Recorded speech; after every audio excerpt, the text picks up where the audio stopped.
सजदे तवील कर दें, मुश्किलें कलील हो जाएंगी। दुनिया को राजी करने की कोशिश में ना लगो। दुनिया ना किसी से खुश हुई है, ना होगी। राजी करना है तो रब को करो, जो एक आंसू और एक सजदे से मान जाता है। जो शख्स कुरान करीम पढ़े और उस पर अमल करे, उसके वालिदैन को क़यामत के दिन एक ताज पहनाया जाएगा, जिसकी रोशनी आफताब की रोशनी से ज्यादा होगी।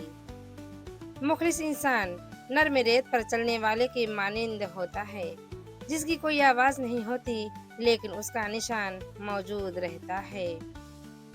धोखा खाने के बाद तकरीबन हर इंसान पे एक वक्त ऐसा जरूर आता है जब उसमें बिला वजह की दोस्तियां, जबरदस्ती के ताल्लुकात और गैर जरूरी गुफ्तगू करने की चाह खत्म हो जाती है। सुख और दुख अपनी तकदीर से मिलते हैं। अमीरी और गरीबी का इससे कोई लेना देना नहीं। रोने वाले आलीशान महलों में भी रोते हैं, और जिनकी किस्मत में खुशियां हों वो झोपड़ी में भी हंसते हैं। दुनिया की ऐसी मोहब्बत जो दीन से रोक ले, जो आखिरत की फिक्र से आपको नावाकिफ कर दे, ये दिल की मौत है। और दिलों का मर जाना इंसानों के मर जाने से ज्यादा दुख वाला होता है।